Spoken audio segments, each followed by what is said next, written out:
Hey y'all, Liz here, and I have Trent Lowenstein. All right, this is Smart Business Moves. And for those of you that don't know Trent, I'm going to have him introduce himself. But I do want to tell y'all before we get started jumping right in, because I like to jump in a little bit quicker. Tom's not here today. He's teaching MCA Live over there in Charleston. And if you haven't gone to MCA Live, you need to get in line for the next one. You're going to be sad. You're going to have FOMO is happening right here.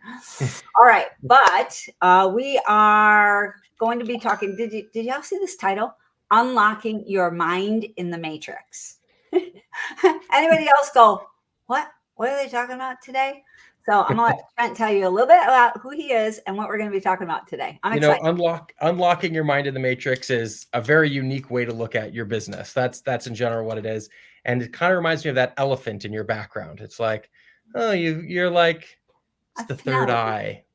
Penelope? Yeah, that's her name. That's the name of the elephant? Yeah. How did you get that name? My friend painted her. And I was like, oh my gosh, I love her so much. She's so beautiful. And then she came in the mail one day. And you just opened it and said, that's And Penelope? I was like, oh my gosh, that's a Penelope if I've ever seen one. And Penelope the elephant. Mm-hmm. That's a funny name. What's the red part? Is that that's the head? The third eye opening up? See if you can see. Oh yeah. So you see like a magic helmet. Yeah, she's got like a little headpiece on. Yeah. Cool. And then her little trunk. Yeah. I love it. All right. I love her. So we don't have Tom, but we have Liz, Trent, and Penelope the elephant. This is gonna be dynamite. It's a party, y'all. Oh, yeah. I jacked up my camera, it looks like. All right, I'm gonna try. All right. So a little an introduction. My name is Trent Lowenstein. I started in business. Hey, what's up? What's up, Denise? I went to school to be a rabbi. That was what my passion in life was. I know. I went to school to be a rabbi, and I always wanted to help people. I was always very involved in the Jewish community. I went to Israel. My dad calls me up and says, Trent, you going to do this? Are you going to be a rabbi? And I said, Dad, rabbis don't make any money. I need to learn business. Sorry, Dad. That's right. So to my parents' disappointment of, not being a rabbi, a lawyer, a doctor, I got into business. I got a business degree and then started a consumer goods product company with my brother. And we were importing goods from London, Denmark, Sweden, India, China, Taiwan, all over the, hey, that's right. I am a member of the tribe. I don't know what y'all are talking about, but I know you're right. Connected because you said her name right. Nobody ever does. That's right. I knew it. Yeah, I knew it. Yeah. All over the country. And then me and my brother had a successful exit of that company. I got involved with marketing, and it was weird because it was marketing for the trades. And I never heard of you think of the plumber, the electrician, you just think home services, but you don't think it's like a business. It's like the guy who comes and fixes the toilet, right? It's just right. Jack. Yeah, Jack, right. Jack the plumber. Yeah. And so I started marketing towards the trades. Then I learned so much about it that a best practice group called Nexstar picked me up. I was a director at Nexstar for a while, became a GM of an electric shop, learned a lot about it, ended up working for Tommy Mello as his lead coach and a director of Home Service Freedom, which is a fantastic organization. And Tommy's a brilliant, brilliant businessman. And then I said, well, I'd like to start my own private equity group. And so we have proudly 5 shops now in our private equity group. And we launched God Mode Sales Training, which talks about the matrix and a new way to look at your business. I'm going to see if I can share that because it is amazing looking. And I don't know what God Mode is. And you said you're going to tell us. I'll tell you. I'll tell you. Cool. All right. So this is before you show it, it's a new way to look at your business.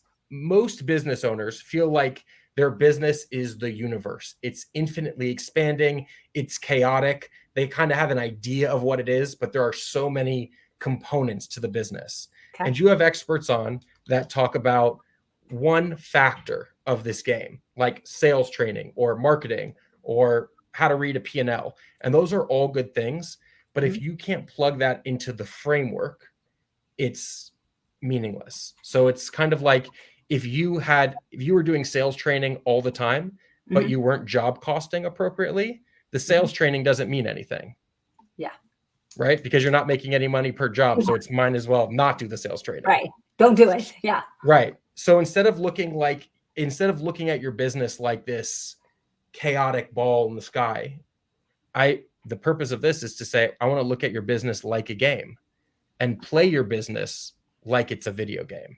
All right. So I can share now? You could share now. Yeah. Everybody can see. All right. That's such a freaky picture. It's so good, though. Have you seen The Matrix? Yeah. Okay. This is a play on obviously The Matrix. And you can see it, right? I can't see what you're seeing. Yeah. I think if you scroll down a little bit. All right. There you go. It's so good. It's so scary. Such a good picture. So if you're interested in learning more, there's the link, godmodeSalesTraining.com. All right. So anything else we need to look at? Should they just go ahead, contact you, put their name, info in there? Let's see how this goes. Let's see if they like it first and then do it at the end. All right. All right. Sounds good. I'll share again later. Okay. Right, so I'm going to take it real quick, put the link in for everybody too. Cool. All right. All right. Tell us a little bit more about it. Let's do it. So Liz, let me ask you something. Do you know what simulation theory is? I feel like I do, but not well enough that I'd be able to describe it to somebody. Okay. So simulation theory says that everything that we are perceiving in this world, we are in a simulation, and this is essentially a very advanced video game. Okay. So you have like 30 years ago, what kind of games did you play? Like for reals? For reals. Like, well, just talk as people. It's just me and you. Okay. But I mean, do people think that we're really in a simulation, or is it like not? No, there are people that truly believe that we are in a simulation. Okay. All right. Yeah. I like that. I want to meet at least one of those people. Come on. You're meeting one right now. Really? No. Do you really? I believe we're in a simulation. All right. And so this is okay. Good. I'm dying to hear more of this. Well, this is the framework. So I'll make a compelling case real quick. What games did you play 30 years ago? Or what game did you play? Did you play any games? Miss Pac-Man. Pac-Man. Okay. Miss Pac-Man. Okay. Yeah. So you have Miss Pac-Man. Yeah. Rules of the road, up, down, left, right, collect the dots, don't get killed. Right. Miss Pac-Man evolves to, let's say, Donkey Kong or Mario. Okay. Now you're playing kind of more in a three-dimensional space. The graphic card changes, so it looks a lot more dynamic than Miss Pac-Man does, right? Okay. Then you get then you get like Xbox. You play like these really serious games. I'm sure you saw commercials for it, like like Call of Duty. Where they kill each other and all those kind, right? Yes. Or how about the one where they build stuff? Okay, that's a perfect one. Yes, all that stuff. Was that like Minecraft? Well, that's a little. Yeah. Minecraft, you're creating an entire world, right? Yeah. And now my kid, who's 5 years old, Zev, I love him. I'm glad he puts on this. So you gotta say it, otherwise he watches it. Dad, what happened? But it's so sweet. He puts on these VR goggles. Yeah. And he is in a different universe. Okay. Have you ever put on VR goggles? Yes. Tell me about the experience. All right. Now, the first time I did it was quite a while ago, maybe 10 years ago. So a long time ago I think it was Disneyland. And it wasn't really like you were there because it was too animated, or you could tell that you're not there. But I put on a pair maybe 8 months ago. Yeah. And that was a lot different. I could see how an hour. Why was it different? About a little while into the experience, I kind of almost forgot that I was in Best Buy. Right? Yes. And started doing the thing, and I was like, "Oh, Liz, you're in Best Buy right now." Yes. Okay. Ready for this? You're gonna love this. It was so compelling of a story that you forgot what reality you were in. I kind of did. Yeah, not for long. Not for long. Not all the way. Yeah, not all the way, but yeah.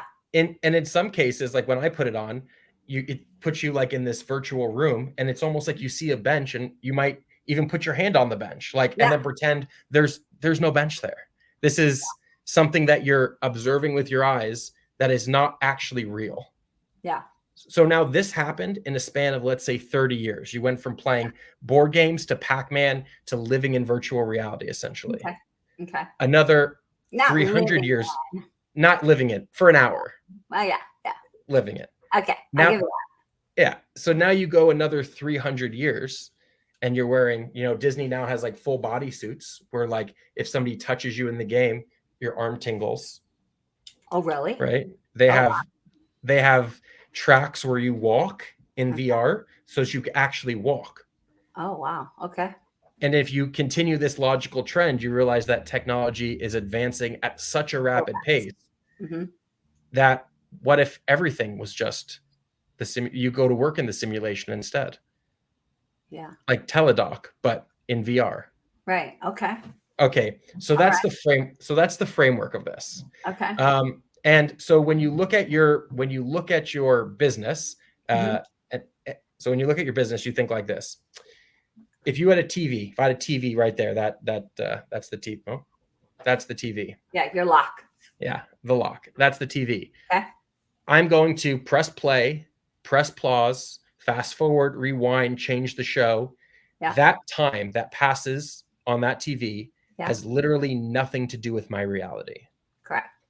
Right? You Yep. pause a show. What kind of shows do you binge watch? What's that one where they're dating in the pods? People like that. No, I don't watch You don't those. like that? I watch more of the what was that one I loved? Oh my gosh, it was so good. With the Ozark. Bridgerton? Ozark. Oh, Ozark. Okay. Have Okay, you ever heard of Ozark. it? Have you ever Yeah. heard of it? Okay. I watched the first season. Oh my gosh, Once I he love gets that. in too much money trouble, I get like too much anxiety. Oh my gosh, I loved it. Oh my gosh, Yes. dude. So Stop. you're watching Ozark, you pause it. His time pauses, but your time continues. They're unrelated. Uh-huh. So now the setup here is you're living in your business. Most business owners are like doing 1,000 things, putting out fires. And if you're living in the TV with the characters, it's very difficult for you to pull back and say what's going on. Yeah. If you say this business, I'm going to look at it, I'm going to watch it, I'm going to play it like it's a game, then you remove yourself from the time and space of the TV and you can have an objective framework. Absolutely. Love that. Okay. Yeah. So now I want to build with you. I want to build with you like a video game. But before we do that, about residential cleaning companies. Okay. Now, before we do that, there are two types of games that are important to know. The first one is like a closed game, like you get Pac-Man. It's just one player in the game. Yeah. And the other game is like an open world game where open world. Right. Okay. Right. So you can have multiple first players playing in the same game as you. Okay. And so we're going to build an open world game together. Okay. Okay. Now the first thing you had a cleaning, and this is for the listeners. Like think about this under the framework of your business. Okay. What is the first thing a video game needs? I don't play video games. You don't have to be technical. Actually, I play one. A story. Perfect. That's the first thing. A story. Okay. And you need a compelling story. So if the story of this game is the owner of the company wants a Porsche 911, wants to be really rich, and they'll do anything that they can to squeeze net profit so that they could get their Porsche and be a millionaire on a beach. Okay. Is that a game that a character would want to play? Sure. Is that a game that an employee would want to play for the character? Like, would an employee buy into your vision for that? You could get them to do that. Yeah. Okay. You'd have to. Yeah. I mean, you'd have to do some stuff. It's not just going to happen. They're not going to be like, oh, that sounds like a fun game, I'm going to go play that. No. So let me tell you, a more compelling game might be you don't go to college and you become you go through college to be an electrician, like a journeyman electrician, and you end up working at a big shop, and all they want to do is say sell, sell, sell. Get the highest ticket that you can. Yeah. And the guy says, you know what? I don't want to do this to customers. I want to start my own thing where I don't do this. And so that guy cashes out his 401k, sells his car, downgrades his house to start a business. Okay. And every call that comes in, this tech goes to the house and says, Liz, I want to do such a good job that you call me back. Okay. This company means the world to me. And I'm going to tell you what, I'm going to leave my heart right here on this panel for you. And this sticker, I'm going to put it right here. And every time you have an electrical question, you call me. Yeah. Now, he develops this company, ends up having 20 trucks. And now the heart of that person is the video game. Does a character want to play that game? To say, I want you to carry on the heart of this company. Yeah. A lot more than you getting a Porsche 911. Yeah. That's right. Absolutely. So the piece here is, if you have a compelling story, then people are going to want to play your game. Okay. So we have to identify what kind of game we're playing. I like so that. for your vision. So your vision, right? Yeah, your story. Okay. That's your story. Now, if you have a vision that's misaligned with the types of characters that are going to play your game, then you have a disconnect. Yeah. But when you describe your vision as a story, as a narrative, it's how are we going to continue this trajectory? This is a linear game. There's a start and there's a finish. Okay. What happens in the middle of that game defines how the game is played. Okay. Okay. So for residential cleaning companies, can you share a story of what somebody's story might be? Sure. I was just talking with somebody yesterday, actually. Her story is that she was a single mom, and she didn't have, she lost her job, and she lost her job because of daycare, right? Her kid kept getting sick, and her kid was legit sick, and she couldn't take her to daycare. And the company was like, yeah, we feel bad for you, but we need people who are going to work. Sorry, we can't employ you anymore. And so she lost her job. Yeah.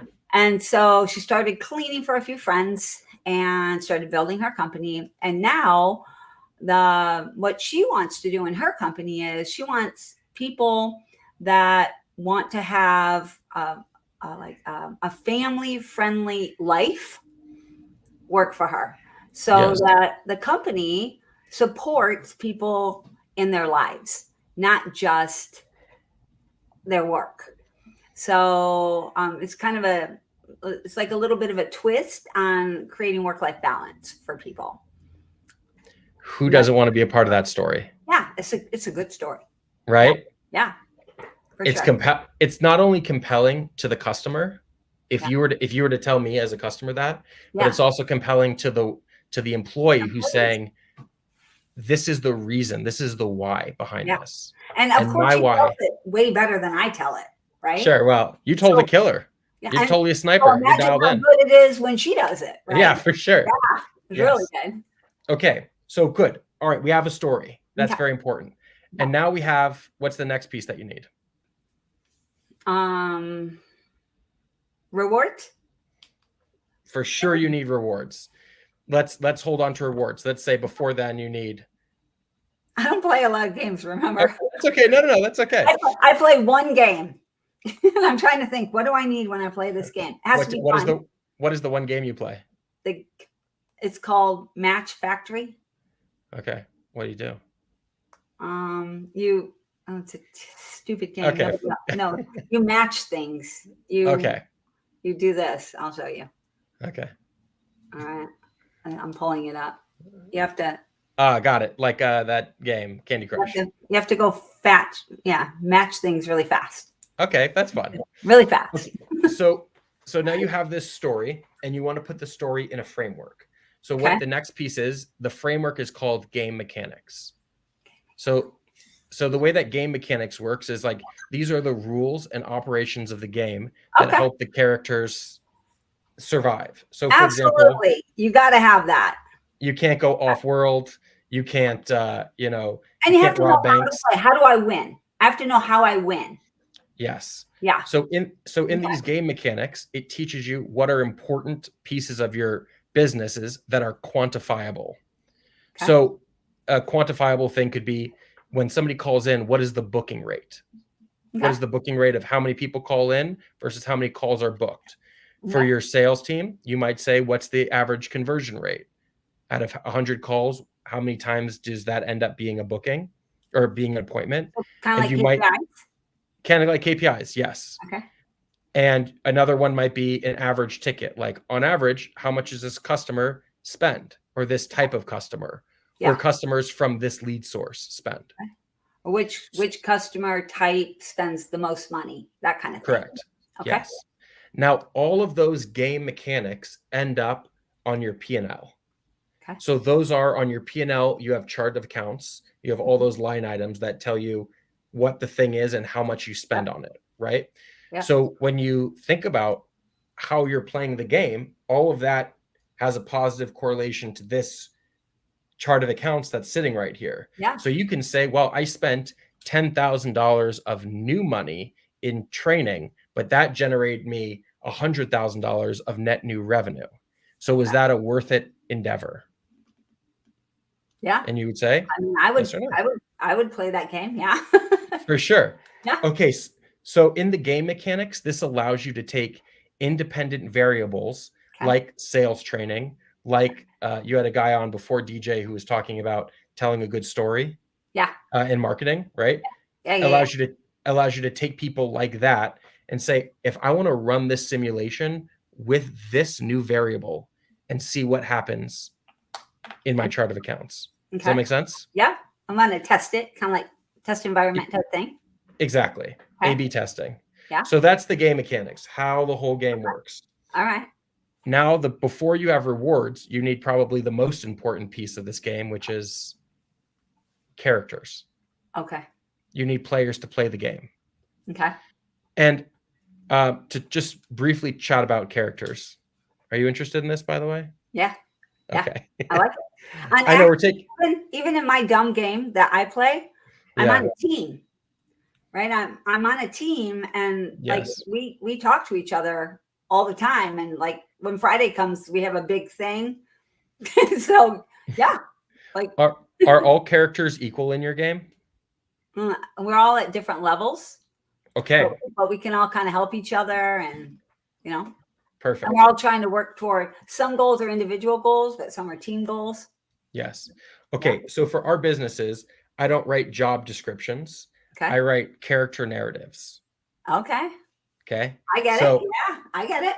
So our service manager, as an example, he's like the wizard. Okay. All the characters come to this service manager, this wizard, to get supplies, to talk about their quests, their paths, or individual struggles, and the wizard guides them on their magical quest. Okay.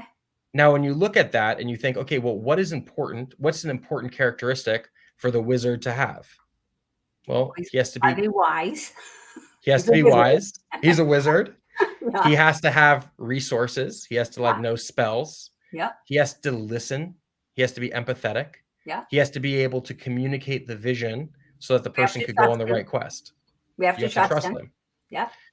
So now you're taking these really important pieces of like character development in a story, and you're applying it to a service manager who like lives in the real world. Right? Okay. So the characters, you have certain characters. You have a GM character. You have a service manager. You have a CSR. You have sales and installers and laborers. And each of them is a different character. And that character has unique and dynamic roles and responsibilities. Bless you. I get that. Yep. Thank you. Was that a sneeze? No, cough. Oh, cough. Okay. That was a silent cough. I turned off. Oh, okay. And I'm doing it again. That's cool. Well, not God bless you, but the equivalent for coughs. Whatever it is for coughing. I don't know. All right. Okay. I'm loving this. All right. Okay.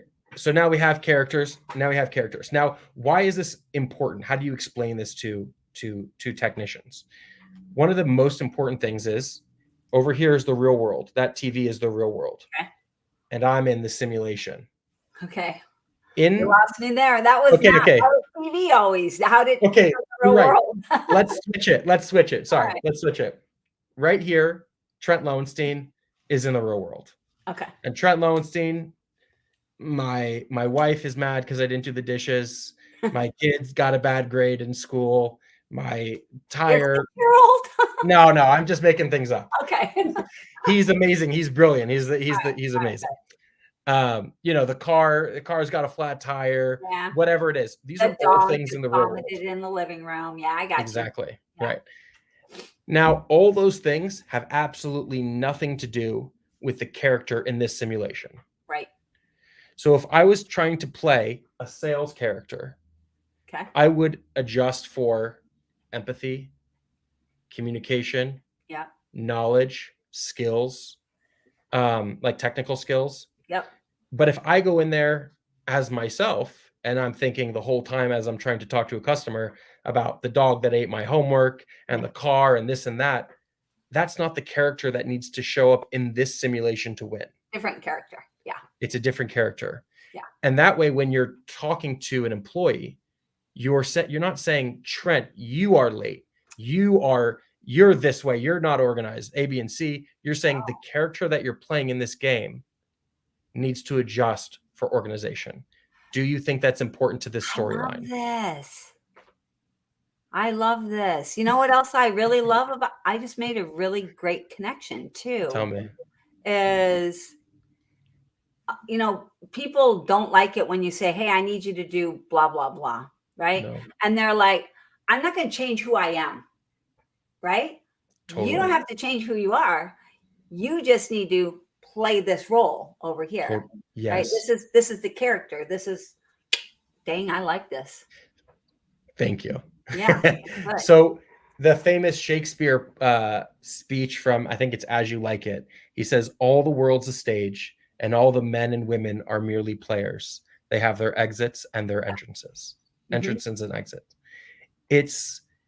The detaching from reality helps you identify, the detaching from reality helps you identify objectively what's going on. Right. So emotion. You don't need the emotion now. And you and I, Liz, can both agree that if we had a salesman, we could look at the character description of the salesman. Yeah. Not the job description, the character description. Yeah. And say, is that in line with the story? Can this character win with these game metrics? Can these game metrics vibe with the heart of the story? The single mother who lost her job, who wants to clean. Does this character belong here? Right. Is it the right, basically is it the right person on the bus? Right. Is it the right person on the bus? Yeah. But rather, is it the right character on the bus? Yeah. Cool, Denise. Yeah, she loves it too. Oh, I know. It's so good, Denise.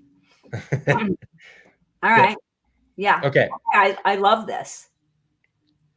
So now finally in the game metrics, you have rewards. Okay. Now nobody's playing this game because it's it's too boring if you don't have rewards. I mean, right? There's just there isn't a game out there that if you're not getting some reward that you might play for a little while, but you're not going to play long term. And I'm thinking of that along the lines of even people that are working in a nonprofit, right? And you're volunteering your time. You're volunteering at a soup kitchen. You don't be doing that if there's not a win for you in some way. That's exactly right. Win. Yeah. Okay. I love this. So the wins are obviously there's monetary compensation for the wins. Of course. There is leaderboards. Like it's not only about the money, but I want to know where I compared to all the other people that play match. Yeah. Whatever the game is, like your whole team that you were talking about. You want to know where you compare. Yeah. Patricia, spot on. Yeah. You have no motivation to play the game. And one of the biggest rewards that you can have is characters that have the ability to level up. Okay. So do you know what leveling up in a video game would be? Yeah. What happens when you Mrs. Pac-Man eats the big. I remember. It's been 2 You don't remember? I don't know. Well, anyways, but I do know how to level up in my game. Okay, perfect. What leveling up is, yeah. Cool. And you get to play with a whole new, right? There's a whole new, everything's new, it's fresh, and you're playing a new game almost. It's the same game, but it's a little bit harder. You have to earn your way there. You can't just jump in and start playing. that level, right? No. Even if it looks like more fun, well, okay, Yeah. work your way up, get there. So when I was in high school, this Spider-Man game came out, and I was like a little nerd for Spider-Man. And basically, you have to learn on one level how to make electric webs, like how to shoot electric webs. Okay. And if you don't do that, you can't beat the final boss, right? You're never going to You're be able going to in, can't shoot webs. yeah, you're going in with normal webs. This guy needs to be electrified. So you got to get the electric webs. In order to get the electric webs, you need to do side quests. You need to save a certain amount of people. You need to learn how to some moves, and then you're gifted this thing. Okay.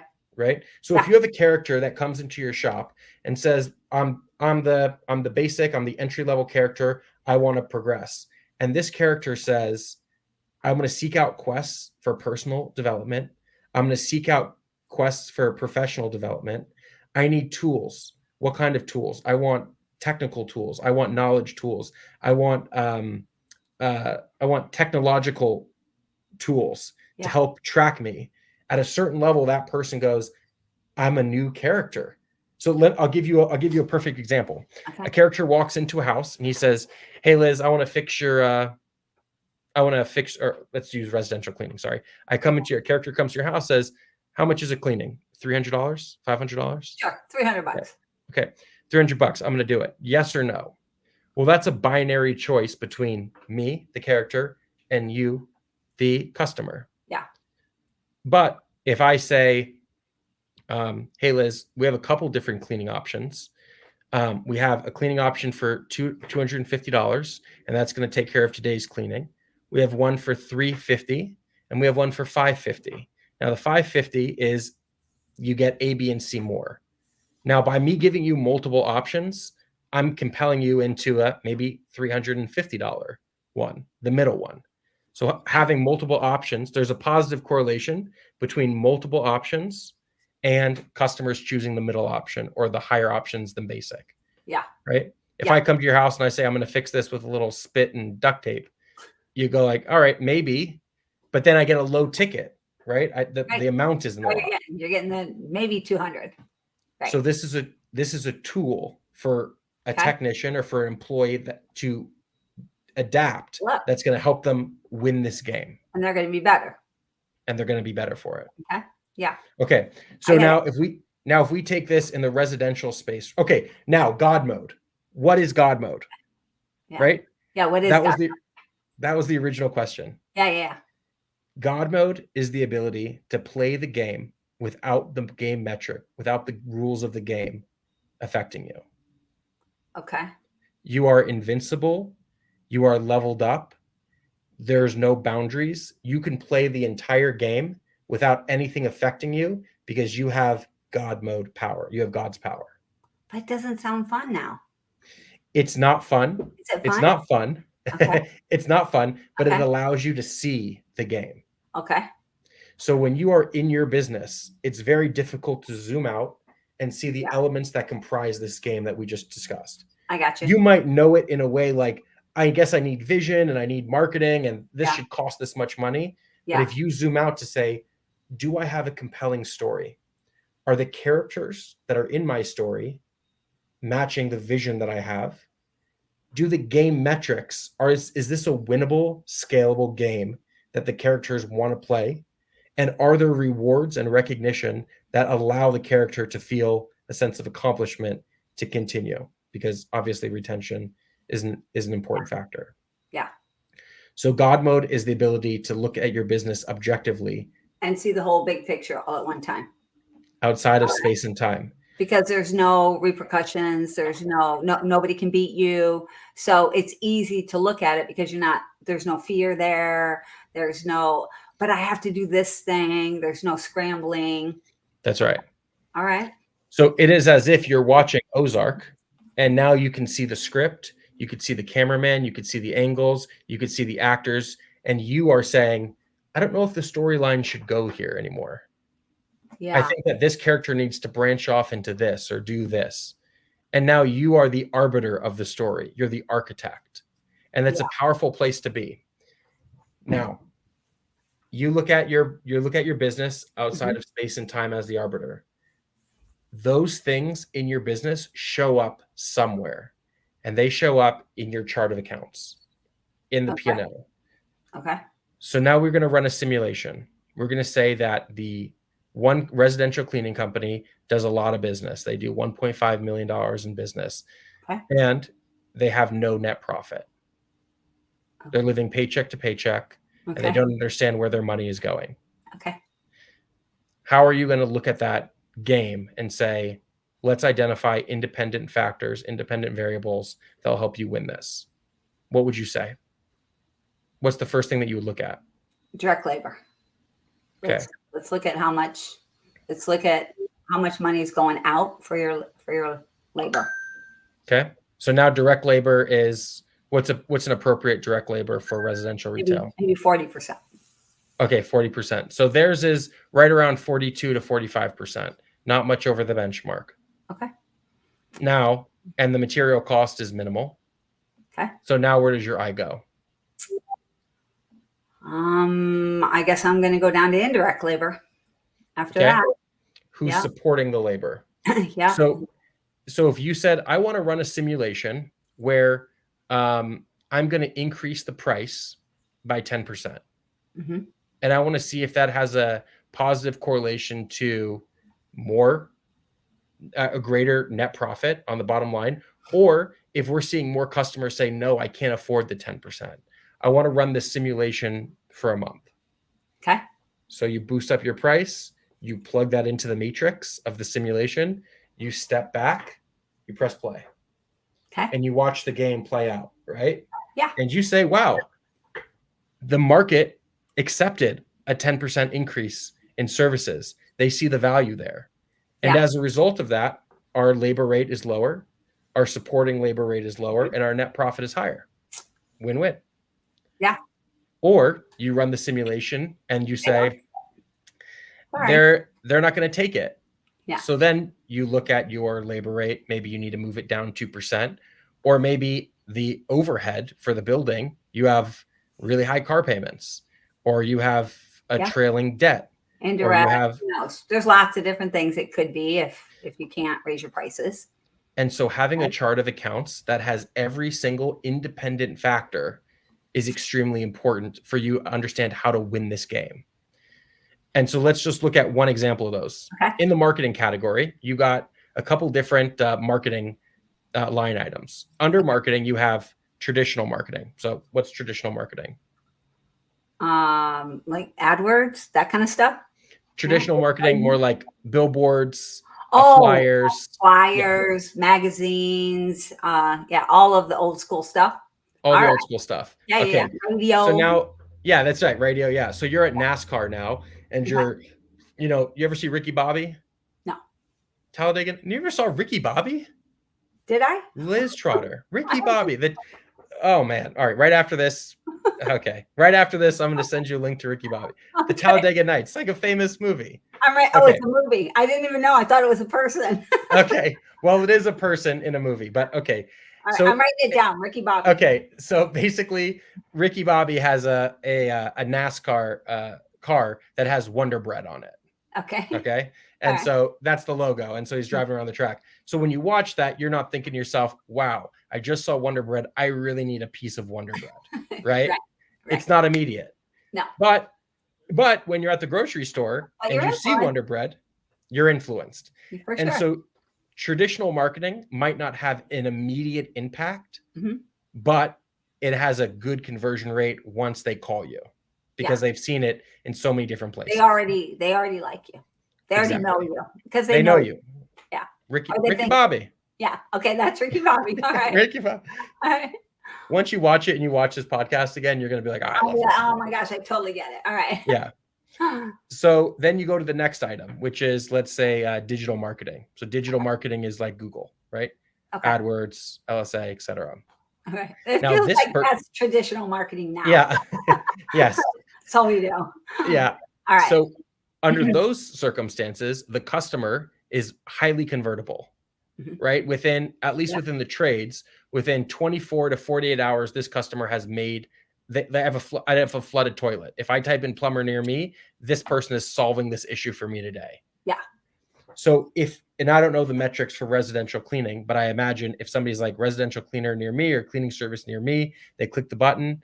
Not as quick and easy as like plumber or something like that, electrician, but okay, still not bad.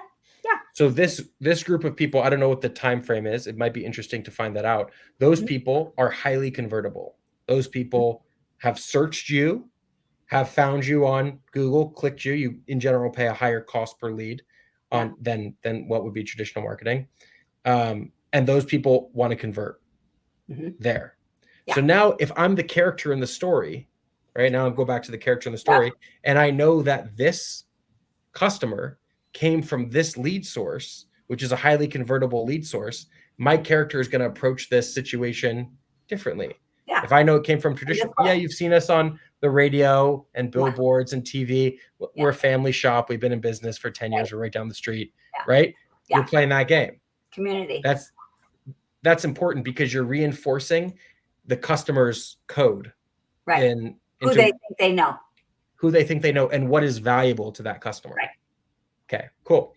So now now let's back up 2 steps. Okay. We look at the framework of the chart of accounts and say, wow, a lot of our business in the last 60 days has come from traditional marketing. Okay. I wonder, is that seasonal? Is that because more of our highly converting customers are coming from traditional marketing? Why don't we test it? Why don't we find that the flyers, the number that they're calling on the flyers, has a higher conversion rate than the billboards? Let's increase the flyer amount to these specific neighborhoods and run the simulation. Okay. Now you run the simulation for a month. Yeah. You play the game. Yeah. And again, it shows up on your game metrics, which is. You got your answer over here. Yeah. You got your answer. How are we doing? Yeah. That's right. Yeah. So functionally, that's how the simulation works. And okay. And in all your meetings and in all your meetings with your employees and all your meetings with like your L10 meetings running EOS, you're playing a specific character. And the important thing is for your techs or for the people that are the laborers, the employees, one thing has absolutely nothing to do with the other thing. So I want to tell you this. Yeah. This is an important part of the game. Yeah. I'm in Arizona right now. I flew here.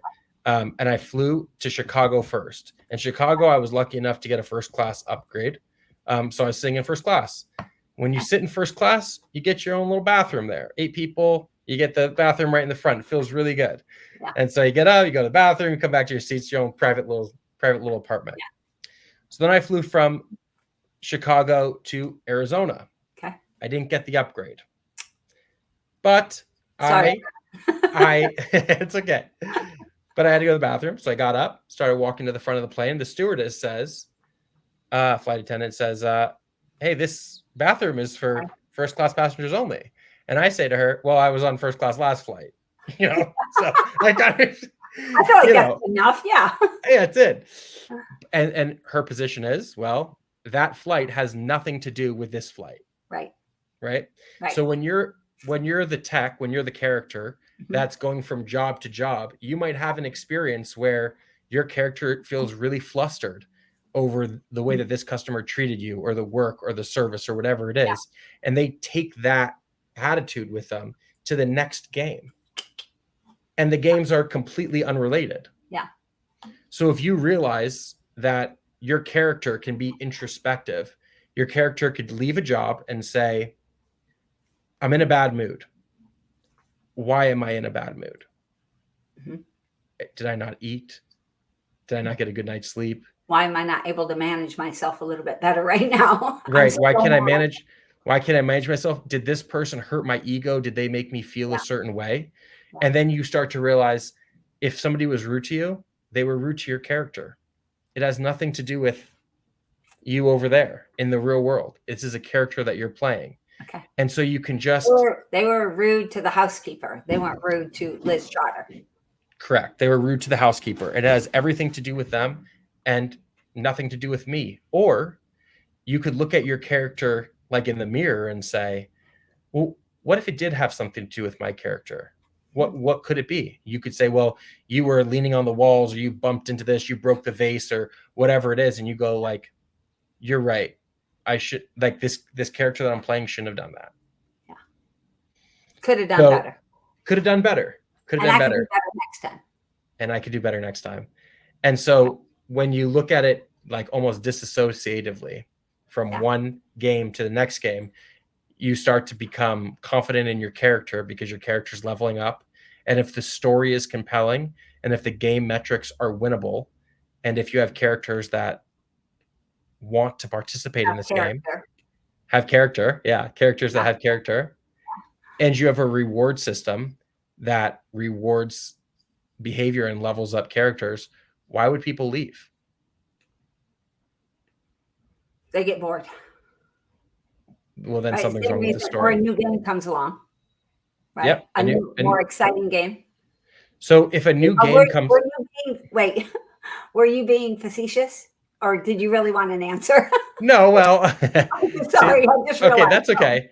So this is actually a really good point. So if you're playing one video game and you're in love with the video game and a new game comes along, your video game could either die or you can adapt new technology to evolve. And so companies need to do that too. The days of the chuck in the truck for the trades is over, right? That game has evolved. Now everybody offers 3 options. They're on a great CRM. They have the tools and technology. People know the code. Yeah, right. And the truth is that you can do everything that a guy like, I worked for Tommy Mello, unbelievably successful, generous, wonderful guy, right? Yeah. You can do every single thing that he did and not have a $220 million company. Right. Because the game is evolving. He had all of the skills, knowledge, and tools to get him to a spot where he dominated the market. And now the game's evolved and he's evolving with the game. And that's why he's so invested in all these new technologies. He's playing a different game now, right? He's playing a different game. The game he's playing is different. But to your question that you asked me before, why would they leave? They might not leave if your game keeps evolving, because I don't need to leave to have to. I'm not bored here because it's exciting. It's evolving. It's like a new game. I'm already playing a new game. I don't need to go over there and play a new game. Correct. All right. I get that. And it doesn't change your story. The single mother who, the story that you gave earlier, that doesn't change. It doesn't negate that. Right. It just makes the story bigger. Yeah. And we're able to do more of our story, not less. And it doesn't change the story. We just get to dig in deeper, help more people in a bigger, better way. And we're making more money. We can do more stuff. Yes. Right. So how does this play out in the real world? Right. We've just spent 50 minutes talking about video games in theory. Okay. And people are like, okay, well, so good. Great. Well, I get it. I got it. Right. Check. Yeah. Check. So when you're writing the story, when you're writing the game, like, again, I told you, like our shop, Vector Services, they're out in Minnesota. We just doubled our revenue, doubled our profits, and doubled the staff, and spent $0 on recruiters. Nice. Our culture is so dialed in that people from other shops are like, what's going on over there? We run trainings on magical simulations and characters and role playing. And we are, in my opinion, the best HVAC, plumbing, and electric company in the state of Minnesota, certainly in the Twin Cities. Okay. And the reason is because we're playing these games. We have fun with it. We're identifying characters, not people. So talk me through how this plays out on a day-to-day basis. Sure. Right. So like you have an employee that works for you. Yep. What's different for your employee that works for you versus Johnny HVAC down the street? Under this. Okay. So let's say an employee that works for me. Okay. An employee that works for me, he has a low close rate and a low average ticket. Okay. Okay. And he comes and says, hey, Trent, I got this chloride in our one-on-ones. I got a low close rate and a low average ticket. What do I do? Okay. So first off, that's a little different right there. Right. Because at whatever I said, Johnny's HVAC there. Right. that employee never goes to Johnny and says that, right? Correct. That doesn't happen. All right. So the first thing that's different is the employees are more dialed in to the place where they're looking for what they need. Correct. Right? First thing. Okay. I got you. Now, and the employees know that the game is set up for them to win. This game is a winnable game. Okay. So they're coming to the wizard, the service manager, the GM, the owner, whoever, and saying, in our one-on-one, I need help. And we look at that and say, okay, look, your character is really, really good at the technical side of it. Mm-hmm. You're a great tech, but your character is not good at explaining to the customer the value. They don't understand when you're selling them a new system, a new HVAC or a furnace or air conditioner. They don't understand what you're saying. That's not to a deep level. That's not too deep level. Yeah, no. So that's what I mean. Like, they don't understand to a deep enough level what you're saying. They're just like, what? Exactly. You're not good at explaining it. So your character needs to learn how to communicate more effectively. And that could be because maybe you don't have a good grasp on it, or because maybe you're just not good at explaining it. So which one do you think your character is? Well, and then they would say, to be honest with you, I sometimes don't really understand how this thing works. All right. And you're like, amazing. Would you ask that exact question? Yes. You would say, so your character either doesn't know this or that. Which one? Okay. Yes. So you wouldn't ask him, your character. All right. It's the character that this person is playing. Yeah, that's also very different. If I told Johnny something down the street, Johnny, why are you late again? You're always late. Yeah. You always do this. You know how much money I put into this company. You know how A, B, and C.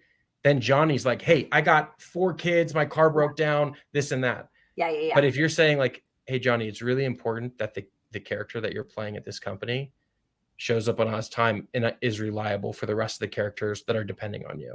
Could you see that? Mm-hmm. Well, like if you're reading a book, Johnny's character has to be dependable. Yeah. That is the position of the character. Right. So on a day-to-day basis, having a framework where you are not, it's not me, it's the character. Yeah. On a day-to-day basis, aligning on a vision or the story is really important. On a day-to-day, reminding them that we do an element called dream coaching, which is, have you heard of dream coaching? Or I think DJ talked about it a little bit.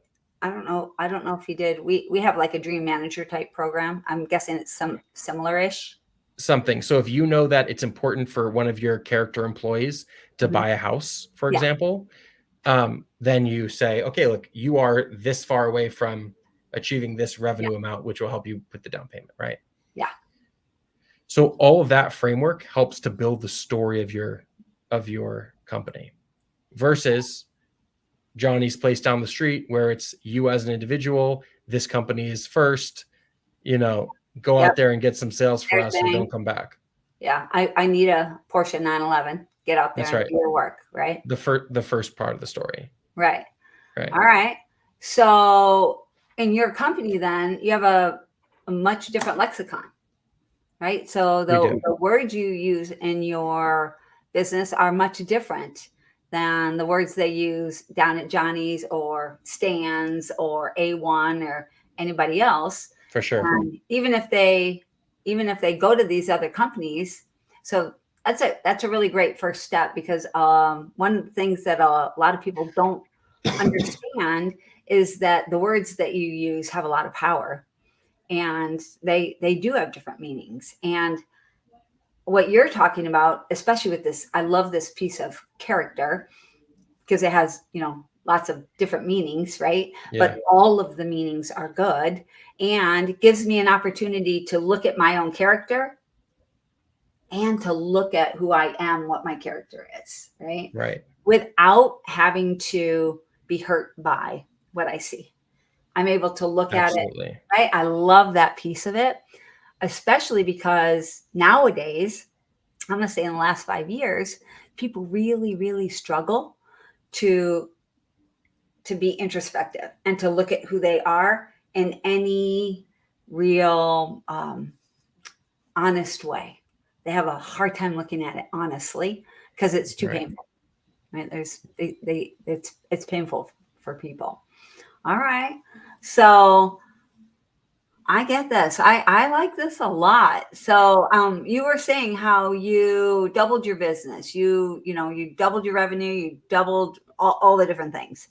What period of time was that? This is over the last quarter. All right. So you Yeah. left that really important piece of the story out, Yeah. right? Yes. It's kind of And like this, leveling up in the game. If I level up in the game in 2 days is different than in 6 months, right? absolutely. This is in the last quarter since we started running these simulations. Wow. And Vector is not dissimilar to any other shop that we've been doing this with, where people are doubling their revenue just by doubling the revenue, doubling the net profit, or at least increasing the net profit from, let's say, 7 to 12 or 15%, which is leaps and bounds when you're talking about a $5 million company, right? Yeah. So this is it's a unique way to look at business, right? Very unique. This is not like a, I'm not trying to reinvent the wheel with, you get your sales guy who comes in there, sales trainer, like, hey, how you doing? Okay. Like, you need 3 options, this and that. Like, it's not that. This is like, pretend that you're a little analytical nerd sitting playing a video game. Like, really, what would you do? And I want to share one story with you. Okay. I came up with this concept a few years ago. One of my good friends, and he's our master electrician. His name is Aaron Hansen. He's a great, great guy. He played Lord of the Rings open world video game when he was a kid. And when I would talk to him about work, it was very one way. When I would talk to him about this video game, he knew how the whole ecosystem of the game worked. Right. And we would sit for hours. I mean, I'm talking about like 6 a.m. to 8 p.m. on the phone or in the office talking. Okay. And every time he would mention these games, his eyes would light up and he had just a different framework for understanding the components of the game. Yeah. And I said, man, well, how is this dissimilar to that?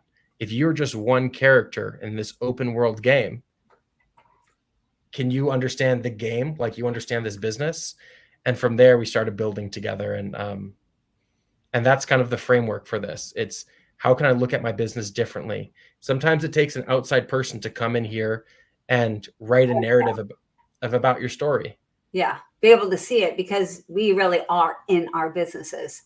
We are living in it. It's really hard to get that. Is that the God mode, right? Hard to get that. Nice. And that is the essence. Like, we're just talking about the framework. There are worlds within worlds in the Matrix. There's like you talk about characters. Well, there's a whole matrix and a whole new language about how to develop characters and how to upgrade them and level them up. When you talk about a business owner, there's worlds within worlds about what good business owners should do. And if you're doing something that's bad, if you're doing something that's wrong, or you're a person that's like, you talk harshly to your employees, right? Yeah. You could just remove that. It's not you. Yeah. Remove that code, that behavior, and bring in a new code. Yeah. Now I have to ask you this: Have you seen the Matrix, the movie? Yeah, I have. Okay. Yeah, I asked you this. Do you remember when Neo, he's in that room with Morpheus, and he goes like, Morpheus is like, "Come fight me," and Neo's like, "I don't know kung fu."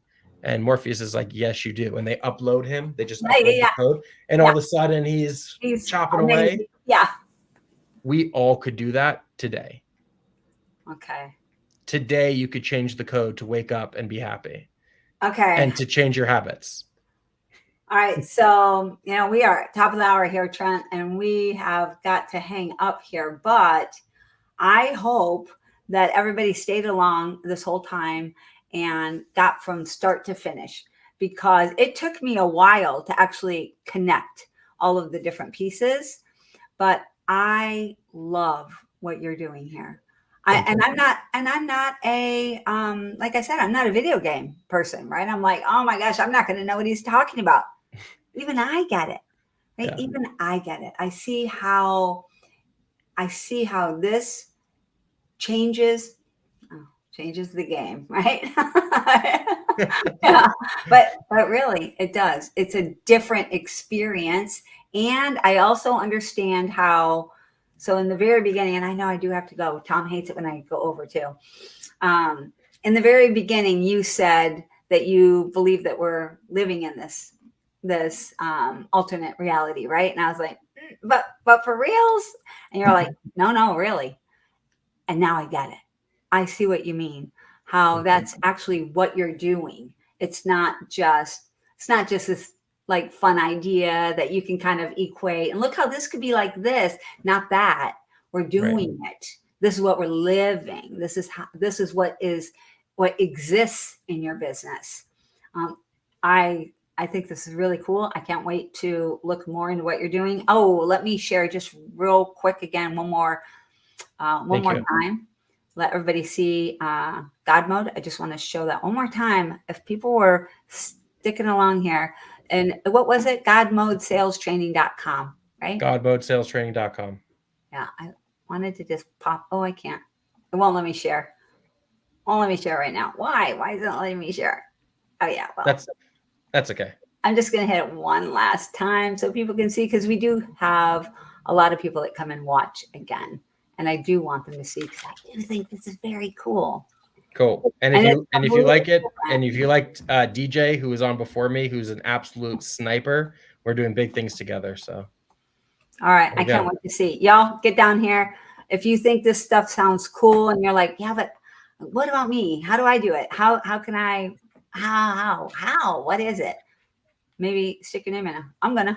You'll see me come through there. Thank you. Yeah. I'll see you at ISSA. You sure will. Thanks so much, cool. Trent. Talk to you later. Liz. Bye-bye. Thanks.